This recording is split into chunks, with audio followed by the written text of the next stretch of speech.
আসসালামু আলাইকুম বন্ধুরা, কেমন আছেন সবাই? আশা করি সবাই ভালো আছেন। আজকে আমরা ডাক ডাক গোশ অ্যানিমেশন কার্টুন মুভির এক্সপ্লেনেশন নিয়ে এসেছি। আশা করি গল্পটা আপনাদের অনেক ভালো লাগবে। তবে যারা এখনও আমাদের চ্যানেলটি সাবস্ক্রাইব করেননি তারা অবশ্যই চ্যানেলটি সাবস্ক্রাইব করে পাশে থাকবেন। চলুন তাহলে বেশি কথা না বলে সিনেমাটা শুরু করি। সিনেমার শুরুতে আমাদেরকে একটা প্রেগ নামের রাজহাঁসকে দেখানো হয়। শীতকাল আসছে, তাই তারা জায়গা পরিবর্তন করছে।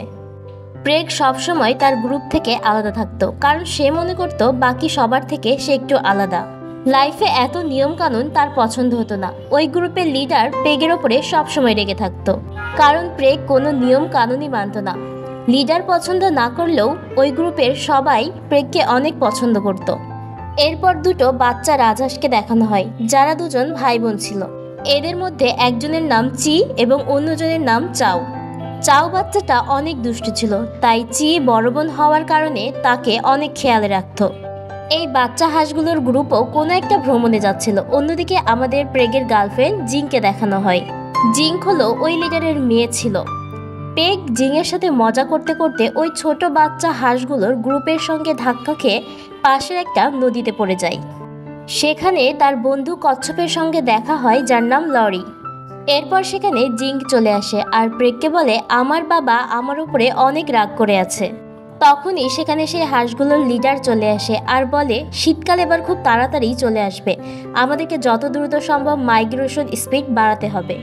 মাইগ্রেশন স্পিড বলতে বোঝানো হয়েছে তাদের জায়গা তাড়াতাড়ি পরিবর্তন করতে হবে। আর বলে, প্রেগ যদি এরকমই করতে থাকে তাহলে আমরা কখনোই সময় মতো পৌঁছাতে পারবো না। এজন্য হাঁসেদের লিডার সেই গ্রুপ থেকে বাদ দিয়ে ছোট গ্রুপের সঙ্গে আসতে বলে। কিন্তু প্রেগ মানা করে দেয়, বলে সে একাই উড়ে যেতে পারবে এবং সবার আগে গিয়ে পৌঁছবে। জিং তখন বলে, একা তো সবাই উঠতে পারে, তবে নিজের দলের যে খেয়াল রাখে সেই ভালো লিডার হয়। এদিকে প্রেগের কারণে চাও এবং চি নিজেদের গ্রুপ থেকে আলাদা হয়ে যায়। তারা দুজন একটি পাইপের ভেতরে লুকিয়েছিল, কারণ একটা বড় বিড়াল তাদের পিছু নিয়েছিল। বিড়ালটা একটা জঙ্গলি বিড়াল ছিল। চা এবং চি রাত হওয়ার অপেক্ষা করছিল, যাতে অন্ধকার হলে তারা নিরাপদভাবে এখান থেকে বের হতে পারে। এদিকে প্রেগের বন্ধু ল্যারি তখন বলে, তুমি কেন তোমার গ্রুপ থেকে আলাদা হয়ে যাচ্ছ? প্রেগ তখন বলে, যাক না, আমি সবার আগেই আগামীকাল পৌঁছে যাব। আগামীকাল সব হাঁসেরা যাত্রা শুরু করে, কিন্তু জিঙ্কের মন খারাপ ছিল, কারণ প্রেগের ব্যাপারে সে চিন্তিত ছিল। এদিকে রাত হয়ে যাওয়ায় চি এবং চাও পাইপ থেকে বের হতে যায়। তখনই জঙ্গলি বিড়ালটা এসে তাদের উপরে হামলা শুরু করে, আর তখনই প্রেগ এসে বিড়ালটিকে নদীতে ফেলে দেয়। চি এবং চাও এটা দেখে প্রেগের উপরে ইমপ্রেস হয়ে যায়।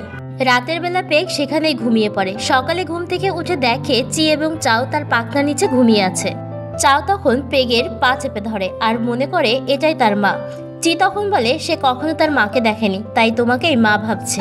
চি তখন আরো বলে, তোমার কারণে আমরা আমাদের গ্রুপ থেকে আলাদা হয়ে গেছি, আর এখন তোমাকেই আমাদেরকে সাহায্য করতে হবে। কিন্তু এটা শুনে প্রেগ মানা করে দেয়, কারণ সবার আগে তাকে সেই মাইগ্রেশন স্পিডে পৌঁছাতে হবে।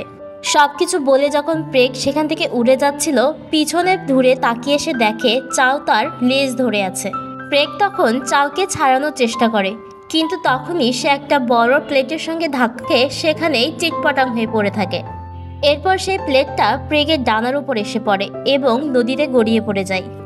প্রেগ তখন ডানাতে অনেক ব্যথা পায়। সে কিছুতেই বুঝতে পারছিল না সে কি করবে এবং কিভাবে সে তার গ্রুপের কাছে পৌঁছবে।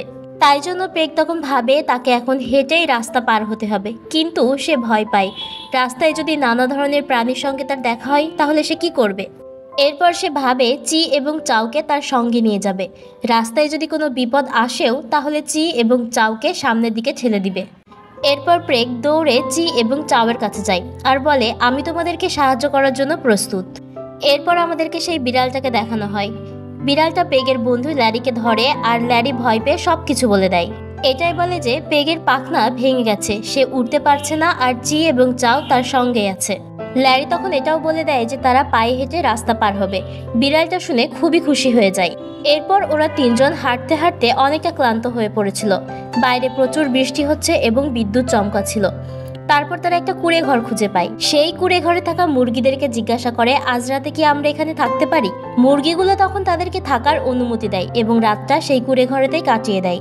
পরের দিন তারা আবারও যাত্রা শুরু করে। এদিকে ওই জঙ্গলি বিড়ালটা পিছু নিতে নিতে মুরগিদের ঘরে চলে আসে। মুরগিদেরকে ভয় দেখিয়ে বিড়ালটা তখন জিজ্ঞাসা করে প্রেগ কোথায় গেছে। মুরগিগুলো তখন ভয় পেয়ে সবকিছু বলে দেয়। এদিকে প্রেগ রাস্তায় দেখে একজন একটা সাইকেল চালাচ্ছিল। প্রেগ তখন চি এবং চাউকে সেই সাইকেলের উপরে উঠিয়ে দেয় এবং সেই লোকটাকে ফেলে দেয় এবং নিজেই সাইকেল চালাতে শুরু করে দেয়। রাস্তায় পড়ে থাকা একটা পাথরের সঙ্গে ধাক্কা খেয়ে ওরা তিনজন একটা ট্রাকের ভেতরে গিয়ে পড়ে। সেই ট্রাকের ভেতরে ছিল শুধুই শূকর। ততক্ষণে সেখানে সেই বিড়ালটাও চলে এসেছে। এরপর হঠাৎ করেই ট্রাকটা উল্টে পড়ে যায়। চাউ, চি এবং প্রেগ নিচে পড়ে যায় আর ওই শূকরগুলো বিড়ালের উপরে গিয়ে পড়ে, যার ফলে বিড়ালটা আর ওদেরকে ধরতে পারে না। এরপর ওরা তিনজন একটা জঙ্গলের ভেতর দিয়ে হেঁটে যাচ্ছিল। প্রেগ অনেক ক্লান্ত হয়ে পড়েছিল। চি এবং চাউ তাকে জাগানোর চেষ্টা করছিল। এরপর প্রেগ তাদের দুজনকে উপরে ছুঁড়ে মারে আর বলে তোমরা এখন উঠতে পারবে। চি এবং চাউ মনে করছে তারা সত্যি সত্যিই উঠছে, কিন্তু কিছুক্ষণ ওড়ার পর তারা দুজনেই নিচে পড়ে যায়। এরপর তারা দুজনেই পাতার ভেতরে গিয়ে পড়ে। প্রেগ তখন তাদেরকে বাইরে বের হয়ে আসতে বলে, কিন্তু সেখানে চাউ ছিল না। দুষ্ট চাউ একটা গুহার ভেতরে ঢুকে পড়েছিল। প্রেগ এবং চি গুহার ভেতরে ঢুকতে অনেক ভয় পাচ্ছিল, তবুও তারা চাউকে বাঁচানোর জন্য ভেতরে প্রবেশ করে। তারা ভেতরে ঢুকে দেখে সেখানে অনেকগুলো জোনাকি পোকা রয়েছে।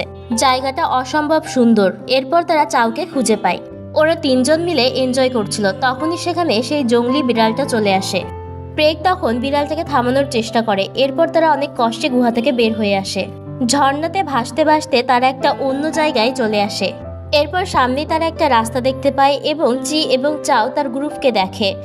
চি তখন বলে আমরা আমাদের গ্রুপকে পেয়ে গেছি। তার ঠিক একটু দূরেই পেগের গ্রুপকে দেখা যায়। পেগ অনেক চিল্লাচিল্লি করলেও কেউ শুনতে পায় না, কারণ পেগের আওয়াজ কেউ শুনতে পাচ্ছিল না। এজন্য পেগ চি এবং চাওয়ের উপরে অনেক রেগে যায় আর বলে তোমাদের কারণেই আমার এই দশা, তোমাদের কারণেই আমি আমার গ্রুপের কাছে যেতে পারছি না। এই কথা বলে পেগ তখন তাদেরকে রেখে সামনের দিকে চলে যায়। দৌড়াতে দৌড়াতে পেগ একটা পাহাড়ে গিয়ে পড়ে এবং সেখানে ঝুলে থাকে। তো হঠাৎ করে সেখানে একটা উড়ন্ত প্রাণী এসে পেগকে ধাক্কা মেরে অন্য একটা পাহাড়ে নিয়ে যায়। আর এই প্রাণীটা একটা কাঠবিড়ালি ছিল। সে দেখে পেগের ডানা ভাঙা এবং সে উঠতে পারছে না। কাঠবিড়ালি তখন বলে আমি তোমার ডানা ঠিক করে দিতে পারবো। অন্যদিকে চি এবং চাউকে দেখানো হয়। ওরা দুজন একটা জঙ্গলের ভিতর দিয়ে যাচ্ছিল এবং খুবই ভয় পাচ্ছিল, কারণ চারদিকে খুবই অন্ধকার ছিল। ওদিকে কাঠবিড়ালি পেগের ডানায় একটা লাঠি বেঁধে দেয় আর বলে এটার সাহায্যেই তুমি উঠতে পারবে। আশ্চর্যজনকভাবে প্রেগ সত্যি সত্যিই উঠতে পারে। দ্বিতীয়বারের মতো উঠতে পেরে সে খুবই খুশি ছিল। কিন্তু হঠাৎ করেই পেগের তখন চাও এবং চিয়ের কথা মনে পড়ে। কাঠবিড়ালিকে ফেলে রেখে সে তখন চাও আর চিয়ের কাছে যায়। অপরদিকে চি এবং চাও তাদের গ্রুপকে পেয়ে যায় এবং গ্রুপে তারা জয়েন করে। হাঁটতে হাঁটতে তারা একটা শহরে পৌঁছে যায়, যেখানে নানা ধরনের রেস্টুরেন্ট ছিল। অচেনা জায়গায় এসে চি এবং চাও ভয়তে কাঁপতে থাকে। তারা ভাবতে থাকে তাদেরকে কেন এখানে নিয়ে আসা হয়েছে। তখনই একটা লোক এসে তাদের দুজনকে ধরে নিয়ে যায়। এদিকে পেগও তাদেরকে খুঁজতে খুঁজতে সেই রেস্টুরেন্টে চলে এসেছে। হাঁসদেরকে এখানে নিয়ে আসা হয়েছে কারণ তাদেরকে মেরে খাবার হিসেবে রেস্টুরেন্টে সার্ভ করা হবে। পেগ তখন চুপি চুপি রেস্টুরেন্টে ঢুকে পড়ে এবং কিচেনের দিকে যায়। লোকটা যখনই তাদের দুজনকে মারতে যাবে, পেগ তখন কোনোভাবে লোকটাকে সরিয়ে দেয় এবং তাদের দুজনকে বাঁচিয়ে দেয়। তবে এই শহরে এতটাই ভিড় ছিল যে পেগ তাদের দুজনকে হারিয়ে ফেলে। এরপর তাদের দুজনকে খুঁজতে থাকে। খুঁজতে খুঁজতে পেগ একটা জায়গায় চলে যায়। সেখানে গিয়ে পেগ তখন দেখে যে জঙ্গলি বদমাশ বিড়ালটা চি এবং চাউকে ধরে রেখেছে। চি আর চাউকে প্রায় খেয়েই ফেলবে, তখনই হঠাৎ সেখানে আতশবাজির বিকট শব্দ হয়। বিড়ালটা তখন ভয় পেয়ে নিচে পড়ে যায়। তবে সে পেগকে ধরে ফেলে। পেগকে সাথে নিয়েই সে একটা নদীতে পড়ে এবং দুজনের মধ্যে অনেক মারপিট হয়। পেগ তো কোনোভাবে নিজের জীবন বাঁচিয়ে উপরে উঠে আসে, কিন্তু শয়তান বদমাশ বিড়ালটি এত সহজে হেরে যাবার পাত্র ছিল না। বিড়ালটা আবারও পেগের উপরে হামলা শুরু করে। পেগকে বাঁচানোর জন্য চি এবং চাও বিড়ালের লেজে কিছু আতশবাজি বেঁধে দেয়। আতশবাজি ফুটে যাওয়ার পরে অবশেষে তারা সেই শয়তান বিড়ালের থেকে রক্ষা পায়। পেগ তখন চি এবং চাউকে নিয়ে হাঁটা শুরু করে। এরপর শীতকাল চলে আসে। প্রচুর তুষারপাত হচ্ছে, তবুও তারা তিনজন হাঁটতে থাকে। হাঁটতে হাঁটতে পায়ের নিচ থেকে বরফ ভেঙে গিয়ে তারা তিনজনেই নিচে পড়ে যায়। পেগ তখন চি এবং চাউকে তাদের গন্তব্যস্থল দেখিয়ে দেয়, কিন্তু আমাদের পেগ অনেক অসুস্থ হয়ে পড়েছে। সে চি এবং চাউকে গন্তব্যস্থান দেখিয়ে সেখান থেকে চলে যেতে বলে। কিন্তু আমাদের মিষ্টি চি এবং চাউ পেগকে ছাড়া একদমই যেতে চায় না। তাই তারা উড়ে উড়ে তাদের পাখনা দিয়ে পেগকে সঙ্গে নিয়ে যেতে থাকে। কিন্তু পেগ অনেক ভারী হওয়ার কারণে তারা দুজন সেটা সহ্য করতে পারছিল না। তখনই চাও পেগের ভয়েস নকল করে আর বাকি হাঁসদেরকে ডাকতে শুরু করে। তখনই সেখানে জিঙ্ক এবং বাকি রাজহাঁসেরা চলে আসে। জিঙ্ক পেককে পিঠে নিয়ে উঠতে থাকে। সকল রাজহাঁসের সাথে আমাদের চি এবং চাও ছিল। সব হাঁসগুলো তাদের গন্তব্যস্থলে চলে আসে। প্রেক তার সমস্ত কৃতকর্মের কারণে জিঙ্কের কাছে ক্ষমা চায় এবং চি এবং চাওয়ের সঙ্গে জিঙ্কের পরিচয় করিয়ে দেয়। চি এবং চাও রাজহাঁসগুলোর সঙ্গেই থাকা শুরু করে, আর এরই সঙ্গে আমাদের এই সিনেমাটা শেষ হয়ে যায়। আজকের মতো সিনেমাটা এখানেই শেষ হচ্ছে। আল্লাহ হাফেজ।